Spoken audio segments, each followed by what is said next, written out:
በአስማቱ ከዚህ እስር ቤት ለማምለጥ ቢፈልግ በደቂቃ ውስጥ ማድረግ ይችላል። እሱ ግን ወደዚህ እስር ቤት የመጣበት ምክንያት ስላለው እስካሁን ድረስ አላመለጠም።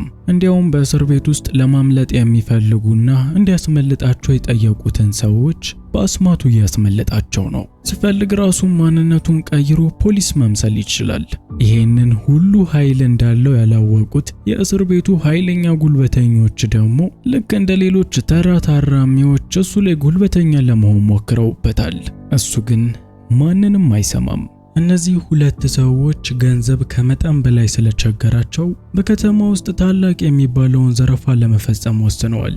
ይህንንም ዘረፋ ለማድረግ ያሰቡት በከተማ ውስጥ አለ የተባለ አንድ ትልቅ ሙዚየም ውስጥ ሲሆን ወደ ውስጥም ገብተው የሚችሉትን ያህል ንብረት በቦርሳቸው መሸከፍ ጀምረዋል። በዚህ መሃል የመስታወቶቹን መሰበር የሰሙት ጥበቃዎች ወዲያውኑ ወደ ቦታው መጥተዋል። በሌቦቹና በጥበቃዎቹ መካከልም የተኩስ ልውውጥ በሚደረግ ሰዓት ሳይታሰብ በሙዚየም ውስጥ ከሚገኙት ሐውልቶች መካከል አንደኛው ፈራርሷል። የዚህን ጊዜ ተቸግረው ለዘረፋ ከመጡት ሁለቱ ሰዎች መካከል አንደኛዋ ሞርጋና የተባለችው ከፈረሰው ሐውልት ውስጥ ውድ የሆነ ነገር ሲወድቅ ተመልክታለች። ነገርየውንም አገላብጣ በምታየው ሰዓት ውድ የሆነ ኦፓል መሆኑን ደርሳበታለች። ከዛም ከጓደኛዋ ጋር አንድ ላይ ከዛ ለማምለጥ እየሞከሩ ነበር። በሚያሳዝን ሁኔታ ግን አንደኛው ጥበቃ ተከትሏቸው እዛ ድረስ በመምጣት በተደጋጋሚ ጥይቶችን አከታትሎ የተኮሰባቸው ሲሆን አንደኛው ሞርጋናን መቷታል። ከሞርጋና ጋር አብሮ የሚገኘው ኤሪክም ከዚህ በኋላ በህይወት የምትተርፍ አልመሰለውም ነበር። በሚገርም ሁኔታ ግን የተተኮሰውን ጥይት ይሄ ቀይ ኦፓል ተከላክሎላት አሁንም ድረስ በህይወት ተርፋለች። ምንም እንኳን ሞርጋና በህይወት ብትተርፍም ጥይቱ ግን ይህንን ውድ ነገር ለሁለት ሰብሮታል። ኤሪክም ዋናው የሷ መትረፍ እንደሆነ እየተናገረ ከሞርጋና ጋር በድጋሚ ለማምለጥ እየተጋጁ ነበር። በሚያሳዝን ሁኔታ ግን በአሁኑ አንድ ጥቁር ጥበቃ ያሉበትን አግኝቶ ኢላማውን በጠበቀ ሁኔታ ኤሪክን በተደጋጋሚ መቶታል። በጊዜው የተናደደችው ሞርጋናም ይህንን ጥበቃ ተኩሳ ገለዋለች። በሚያሳዝን ሁኔታ ግን ምንም ቢሆን የኤሪክን ህይወት የምትታደግበት መንገድ የለም። ኤሪክም የሱ ነገር እዚች ጋር ስላበቃ ሞርጋና ለቃ እንድትሄድ ይነግራታል። ሞርጋናም ቢሆን በህይወት እንደማይተርፍ እርግጠኛ ስለሆነች ኤሪክን ትታው ትሄዳለች። የሞርጋናን መሄድ ተከትሎ የተሰበረው ቀዩ ኦፓል ወደ አንድ ነገር መቀየር ጀምሯል። በውስጡም ከፍተኛ ብርሃን ካመነጨ በኋላ ከኦፓል ውስጥ አንዳች ነገር ወደ ግድግዳው ላይ ይወረወራል። ይሄ እንግዳ ነገርም ቀስ በቀስ ግዝፈቱን እየጨመረ የሰው ቅርጽ እየያዘ መጥቷል። በመጨረሻም ሙሉ በሙሉ ራሱን ገንብቶ ሲጨርስ በፊልሙ ላይ ጂን ይሉታል፣ ያው ጂኒ ነው ብቻ እንደዛ ያለ ነገር ሆኖ ወደ ኤሪክ ጋር ይመጣል። ለኤሪክም በህይወትክ የምፈልገው በጣም የሚያጓጓህ ምኞት ምንድነው? እሱን ከነገርከኝ ልፈጽምልህ እችላለሁ በማለት ኤሪክን ይጠይቀዋል። የዚህን ሰዓትም ኤሪክ በጥይት ተመቶ የተሰቃየ ስለነበር ወደዚች ምድር የመጣሁበትን ቀን እጠለዋለሁ፣ ምኞቴ ወደዚች ምድር አለመምጣት ነበር በማለት ለጂን ይነግረዋል። ኤሪክም እንደ ቀልድ ወደዚች ምድር አለመምጣቱን በተመኘና በተናገረ ሰዓት ይሄ እንግዳ ፍጥረት ከምድረ ገጽ አጥፍቶታል። ትዕይንቱ ሲቀየር ፖሊሶች ወደ ሙዚየሙ መጥተዋል። ይሄ ጂኒው ደግሞ ቀዩን ኦፓል በእጁ ላይ ያስቀመጠው ሲሆን በዚህ ምድር ላይም ለመቆየቱ ብቸኛ ዋስትና ይሄ ስለሆነ በደንብ እየጠበቀው ነው። በሌላ በኩል ይህንን ያላወቁት ፖሊሶች ወደ ውስጥ ገብተው ነገርየው ዝም ብሎ ዘራፊ መስሏቸው ባለበት ቀጥ ብሎ እንዲቆም እየተናገሩ ነበር። የዚህን ጊዜም ይሄ ጂን ነገሩን ከምኞት ቆጥሮባቸው በጊዜው እንዲጠናቀቅ የነገረውን አንደኛውን ፖሊስ ወደ በረዶነት ቀይሮታል። ቀጥሎም ግን የተቀሩትን ፖሊሶች ልክ እንደዚህኛው ወደ በረዶነት ከመቀየር ይልቅ ራሱ ናትናኤል ዴምረስት የተባለ ሰው ማንነት በማስያዝ ልክ እንደ ወንጀለኛ በዘረፋው ላይ እንደተሳተፈ ሰው አድርጎ እጁን ሰጥቷል። ትዕይንቱ ሲቀየር በፖሊስ ጣቢያ ውስጥ ዴቪድ የተባለው መርማሪ ናትናኤልን እየመረመረው ነው። ናትናኤል እንደሚለው ከሆነ በዘረፋ ውስጥ ተሳትፏል፣ የሁለት ሰዎች ህይወትም ማጥፋቱን ተናግሯል። ዴቪድ ግን በዚህ ሐሳብ አልተስማማም። እውነት በቦታው ላይ የተደረገው ይሄ ከሆነ መሳሪያዎቹ የታሉ? ምንም አይነት መሳሪያ አሻራ በእጅክ ላይ የለም። እንደምትለው ከሆነ ከዘረፉት መካከል ከሆንክ የዘረፍካቸው ንብረቶች የታሉ በማለት ናትናኤልን መስቀለኛ ጥያቄዎች እየጠየቀው ነው። የዚህን ሰዓትም የሰው ማንነት የያዘው ጂኒ ናትናኤል ለመርማሪው ዴቪድ የሚጠየቀውን ጥያቄ በቀጥታ ከመመለስ ይልቅ እንደው በህይወትክ የምትመኘው እንዲሆነን ለመፈልገው ነገር ምንድነው በማለት ይጠይቀዋል። ይህ በእንዲህ እንዳለ ሞርጋና የሚሆነውን ነገር በሙሉ በዜና ላይ የተመለከተች ነው። ምናልባት ከረሳችኋት ሞርጋና ማለት በዘረፋው ላይ ከኤሪክ ጋር ተሳትፋ የነበረችው ነች። እናም በዜናው ላይ እንደሚሉት ከሆነ አንድ ሰው ዘረፋው ላይ ተሳትፌያለሁ፣ ኃላፊነት ወስዳለሁ በማለት እጁን ሰጥቷል። ሞርጋና እስከምታውቀው ደግሞ ከሷና ከኤሪክ በስተቀር እዛ ቦታ ላይ የተሳተፈ ማንም ሰው የለም። በዚህም ግራ እየተጋባች እያለ በሙዚየም ውስጥ ሲተኳኮሱ የሰበሩት ሐውልት ዝም ብሎ ተራ ሐውልት እንዳልነበርና 3000 ዓመትን ያስቆጠረ ሃይማኖታዊ ሐውልት እንደሆነ ትሰማለች። ይህ በእንዲህ እንዳለ ናታኤል ያልዘረፈውን ዘረፋ ፈጽሜያለሁ፣ ያልገደለውንም ገድያለሁ በማለት ቃሉን የሰጠው ሆን ብሎ እስር ቤት ለመግባት ሲለው ገና እስር ቤት ከመግባቱም ለሰዎች ፍላጎታችሁን አሟላለሁ እያለ በሚናገር ሰዓት ጆን የተባለው አንደኛው ሰው ከዚህ እስር ቤት በር በቀላሉ እንዲያስወጣው ይጠይቀዋል። ናታኤልም አላሳፈረውም። የሰውየውን ፍላጎት የፈጸመለት ሲሆን ከእስር ቤቱ በሚወጣ ሰዓት ግን የጆን አካል ሙሉ ለሙሉ ተቆራርጧል። ይህም የሆነበት ምክንያት ሰውነቱን በግድ ከብረቶቹ መሃል ሾልኮ እንዲወጣ በማድረጉ ምክንያት ነው። ይህ በእንዲህ እንዳለ ሞርጋና እየተፈጠረ ያለውን ነገር በአይምሮዋ እየተመለከተች ነው። ምንም እንኳን ከዚህ በፊት ከናትናኤል ጋር በአካል ተገናኝተው ባያውቁም ያንን የሚያስፈራ ቀዩን ፍጥረት በህልሟ አይተዋለች። በዚያን ቀን ማግስት ሞርጋና ህልሙ ስላስፈራት ወደ ቤተክርስቲያን የመጣች ሲሆን በዚህም አባ ግሬግሪ የተባለ ጓደኛዋም የሃይማኖት አባቷንም ታገኛለች። ለግሬግሪም ስለ ህልሙ በምትነግረው ሰዓት ተራ ቅዠት እንደሆነ ነግሯታል። ይህ በእንዲህ እንዳለ በእስር ቤት ውስጥ የሚገኘው ናታኤል ሰዎችን እየዞረ ህልማችሁን ላሳካላችሁ፣ የመጨረሻ ፍላጎታችሁ ምንድነው እያለ መጠየቁን ቀጥሏል። ይህም ባትስ በተባለው በእስር ቤቱ ጉልበተኛ አይን ውስጥ እንዲገባ ያደረገው ሲሆን ጉልበተኛውም ሰዎችን እየዞር ካጨቅጨቅ በዚህ ውስጥ አለቃዎቹ እኛ ነን በማለት ብዙም ትኩረት እንዳይፈልግ ነግሮታል። ይህ በእንዲህ እንዳለ ሞርጋና ቀን በገፋ ቁጥር ቅዠቷ እየባሰባት መጥቷል። በስርዓት የጂንን ድምጽ የምትሰማው ሲሆን ትንቢቱንም ፈጽሚ የሚል ቃላት በጆሮዎቿ ላይ ያቃጭሉባታል። ሞርጋናም በዚህ ሁኔታ እንቅልፏን ምንም ልተኛ ስላልቻለች እንደው የተሰነደ ነገር ካለ በማለት ስለ ነገሩ መመርመር ጀምራለች። ይህ በእንዲህ እንዳለ አባ ግሪጌሪም ወደዚሁ መጥቷል። የዚህን ጊዜ ሞርጋና እስካሁን ደብቀው የነበረውን የዘረፋውን ነገር የነገረችው ሲሆን በዛም የቤተሰብ አስተዳዳሪ የሆነ አንድ ጥቁር ጥበቃ መግደሏንም አምናለች። ምናልባት የሱ ግፍ ይሁን ብቻ መተኛት አልቻልኩም፣ ነፍሴ ተጨንቃለች በማለት ለጓደኛውም ለሃይማኖታዊ አባቷም ለግሬግሪ ነግረዋለች። ግሬግሪም ይህንን በሰማ ሰዓት እውነቱን መጋፈጥ ስላለባት ኃላፊነቱን ወስጃለሁ ያለውን ሰው ወደ እስር ቤት ሄዳ እንድታናግረው ይነግራታል። ሞርጋናም ቢሆን በዚሁ ሐሳብ ተስማምታ ሌሊቱ እንደነጋ ወዲያውኑ ወደዛ የመጣች ሲሆን በእስር ቤትም ከናታኤል ጋር ተገናኝታለች። ሰውየው ከላይ ለሚያየው ሰው ይመስላል እንጂ ውስጡ ያለው ኃይለኛ ጂኒ እንደሆነ ይታወቃል። ይህንንም በግልጽ ለሞርጋና አሳይቷታል። ሞርጋናም በእስር ቤት ውስጥ የተመለከተችው ነገር በህልሟ እየመጣ ከሚያቃዣት ጋር አንድ አይነት እንደሆነ ባወቀች ሰዓት ችግሩ ከዘረፋው ጋር ተያይዞ የመጣ መሆኑ ገብቷት ወዲያውኑ ከእስር ቤቱ ለቀውታለች። ትዕይንቱ ሲቀየር ናታኤል ወደ እስር ቤቱ ተመልሷል። በዚህም የሰዎችን ትኩረት እየሳበ በነበረ ሰዓት ባትስና ሰዎቹ ወደሱ ጋር የመጡ ሲሆን ባትስ የሰዎችን ትኩረት ለመሳብ አትሞክር ብዬ ነግሬ ነበር፣ ለምንድነው አርፈ ማትቀመጠው በማለት ናታኤልን ለማስፈራራት ይሞክራል። ናታኤል ደግሞ የሰዎችን አእምሮ የመቆጣጠር ችሎታ እንዳለው ሰው ገና ለገና እጅ በእጅ ከሱ ጋር መፋለም አልፈለገም። ይልቁንም አብረንህ ነን አይዞህ እያሉት የመጡትን ሰዎች ፊታቸውን በሱ ላይ እንዲያዞሩ ያደረጋቸው ሲሆን የራሱ ሰዎችም ባትዝን መቆም እስኪያቅተው ድረስ ደብድበውታል።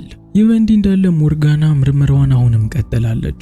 ለረጅም ጊዜ ብዙ ነገሮችን ስታነብ ከቆየች በኋላ ነገሩ የተገናኘው ከዛ ቀይ ኦፓል ጋር መሆኑን ደርሳበታለች። ያ ቀይ ኦፓል እዛ ሐውልት ውስጥ የተደበቀበት ዋነኛ ምክንያት ማንም ሰው እንዳያገኘው ነበረ። እናም ታሪኮች እንደሚሉት ከሆነ በዛ ውስጥ የተደበቁ ብዙ አይነት መናፍስቶች አሉ። ያው በዘረፋው ወቅት እነሱ ደግሞ ሲተኳኮሱ ተሰበረ። ጂንም ወደዚህ ዓለም የመጣው በዚሁ ምክንያት ነው። ሞርጋናም ሌሊቱ እስኪነጋላት ከጠበቀች በኋላ ወደ ግሬግሪ ጋር በመሄድ ያነበበችውን ትነግረዋለች። የዚህን ሰዓትም ግሬግሪ የኤሪክ መሞትና የዘገደለችው ሰው ጭንቀት ተጨማምሮ አይምሮዋን ሊያሳብደው ደርሶ እንደሆነ ይነግራታል። እንጂማ ከፈጣሪያችን በላይ ምን ኃይል አለ? በእንዲህ አይነት ነገር አትፍሪ፣ ምንም አይደርስብሽም በማለት ያነበበችው ተራ ነገር እንደሆነ ይነግራታል። እንዲያውም ቆይ አትጨነቂ፣ እኔ እስር ቤት ያለውን ሄጄ አናግረዋለሁ በማለት ናታኤልንም ለማናገር መጥቷል። በጊዜው ናታኤል ግሬጎሪን ለማስገረም ብዙም አልተቸገረም። ገና መምጣቱን ሲያይ ሰላም ቄሱ በማለት ቄስ መሆኑን እሱ ሳይነግረው በማወቁ ምክንያት ግሬጎሪን ገና ከመገናኘታቸው አስገርሞታል። ግሬጎሪም የሰማው ነገር ቢያስደነግጠውም ፍራቻውን ዋጥ በማድረግ ናታኤልን ከዚህ በኋላ ከሞርጋና እንዲርቅ ይነግረዋል። የዚህን ሰዓትም ተአምረኛው ጄኒ ናታኤል የራሷን የሞርጋናን ድምጽ በማስመሰል እኔ ከሞርጋና ልርቅ አልችልም ሲል ለግሬጎሪ እሱ ሰው ሳይሆን ለየት ያለ ፍጥረት መሆኑን አሳይቶታል። እና እንዲህ አይነት ላይ ስራ ምናምን እያለችው የነበረችው ቄስም አሁን ባይኗ ካየች በኋላ ውስጧ ፈርቷል። እናም መፍትሄው ምንድነው የሚለውን በአሁኑ ሰዓት ከሞርጋና ጋር አንድ ላይ እየፈለጉ ነው። በፈለጋቸው ወቅትም ይሄ ጂን 1001 ነፍሳትን ከሰበሰበ በኋላ ወደዚህ ምድር ያመጣውን 3 ፍላጎቶች እንደሚፈጽም ተጽፏል። ከዛ በኋላ ግን ምን ያደርጋል፣ ምን ይፈጠራል የሚለውን ሊያገኙት አልቻለም። እናም ናታኤል አሁን ላይ እስር ቤት የገባበት ምክንያት ግልጽ የሆነላችሁ ይመስለኛል። በዛ ብዙ ተስፋ የቆረጡ ነፍሶች ስለሚገኙ ልክ እንደ ጆን አስወጣኝ፣ አድነኝ እያሉ ፍላጎታቸው እንዲሟላ በሚጠይቁ ሰዓት ናታኤል የእያንዳንዱን ነፍስ ይሰበስባል። እናም እንዲህ ባለ ሁኔታ 1001 ነፍስ ገና መሰብሰብ አለበት።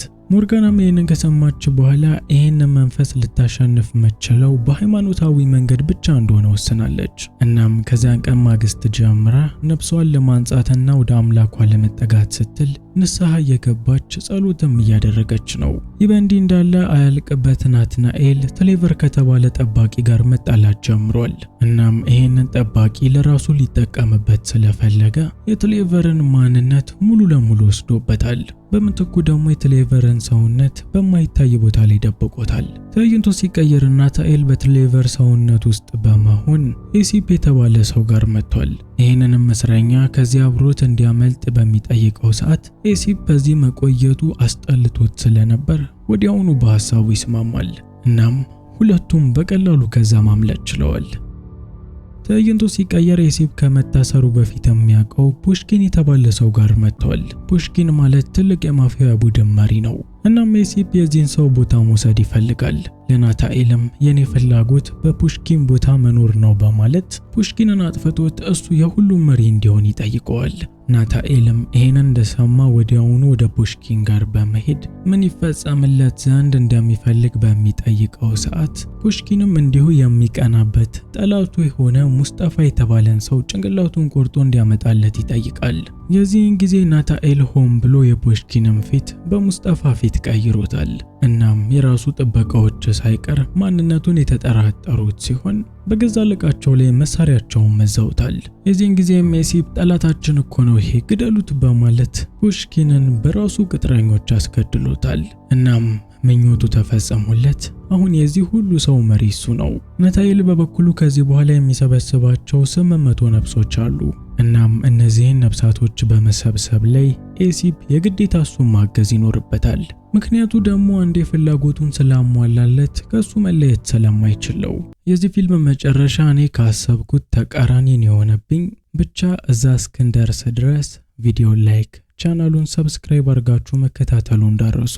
ይህ በእንዲህ እንዳለ ሞርጋና ናታኤል ከእስር ቤት ማምለጡን ሰምታ እዚሁ ድረስ ተከታትሎ የመጣቸው ሲሆን ነገሩም ስልችት ስላላት እዚህ ጋር እንዲያበቃ ናታኤልን በጥይት ተመታዋለች። ከዛ በኋላ ግን እሷ እንደጠበቀችው በአንድ ጊዜ በመሞት ፋንታ ተላብሶት የነበረውን የናታኤልን ሰውነት ለቆ ወደ ቀደመ ማንነቱ ተቀይሯል።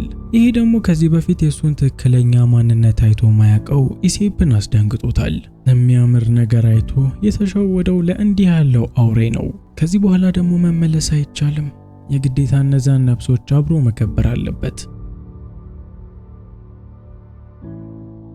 ይህ በእንዲህ እንዳለ ሞርጋና እንዲህ ያለውን መንፈስ ለብቻዋ ልታሸንፍ ባለመቻሏ አምላኳን እንዲያግዛት በጸሎት እየለመነችው ነበረ። በጊዜውም ቄሱ ግሪጌሪም ወደ እሷ ጋር የመጣ ሲሆን አምላክ እሷን እንዳልተዋት ብቻዋንም እንዳልሆነች ይነግራታል። በሆነ ነገርም ካገዘም በማለት አንድ ላይ ወደ ኢሴፕ ጋር በሚመጡ ሰዓት ኢሴፕ ገና እንደመጡ ሞርጋናን በጥይት ይመታታል። በሚገርም ሁኔታ ግን ቁስሉ ወዲያውኑ የሻረ ሲሆን ምንም አይነት ጠባሳ በቦታው ላይ አልቀረም። እናም የናታኤል ኃይል በቀጥታ ከሞርጋና ጋር እንደተገናኘ ምልክት ሰጥቷቸዋል። ይህ በእንዲህ እንዳለ ናታኤል ብዙ ነፍሳትን ለማግኘት ወደ ላስ ቬጋስ መጥቷል። ይቺ ቁማር ከተማ ነች።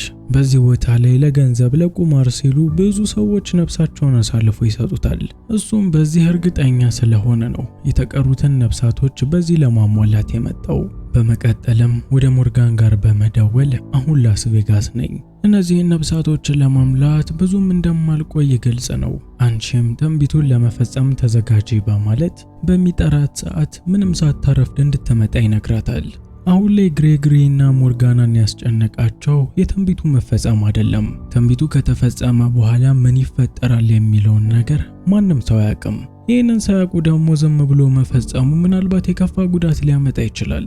ይህ በእንዲህ እንዳለ የላስ ቬጋስ ነፍሶች በጣም እየተደሰቱ ነው።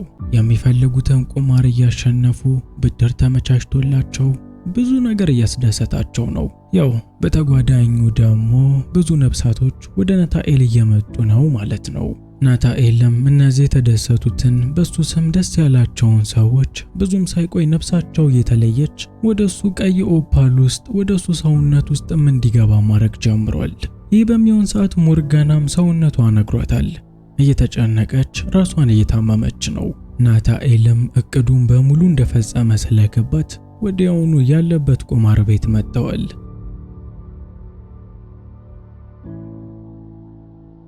አሁን ላይ ከሷ የሚፈልገው ነገር 1001 ነፍሶችን ስለሰበሰበ የሷን 3 ፍላጎቶች ማሟላት ነው።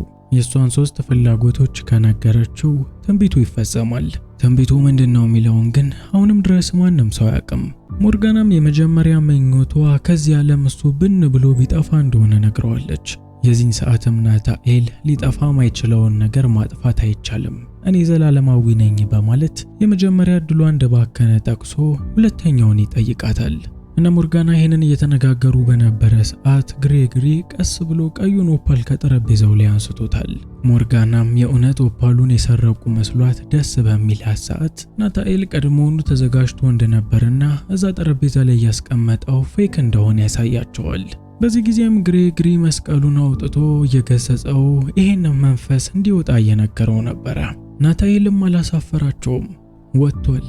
ግን ብቻውን ሳይሆን እነሱንም ይዟቸውን የወጣው። አሁን ላይ ሶስቱም የሚገኙት በኦፓሉ ዓለም ውስጥ ነው። ይሄ ዓለም ዙሪያውን በእሳት የተከበበ ሲሆን ናታኤልን የተዳፈረው ግሬጎሪ ደግሞ በመስቀል ላይ ተሰቅሏል።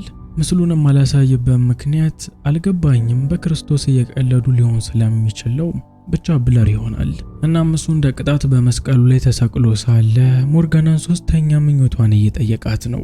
የዚህ ሰዓትም ሞርጋና አብሯት ሲዘርፍ የነበረው ኤሪክን ከሞት እንዲያስነሳላት ትመኛለች። ናታኤልም ከዚህ በፊት ባልፈጠር ይሻለኝ ነበር ብሎ ኤሪክን ከምድረ ገጽ ስላጠፋው ከዚህ በኋላ እሱ ሊመጣ አይችልም፣ ሌላ ምኞት ተመኝ በማለት 3ኛ ምኞት ይጠይቃታል።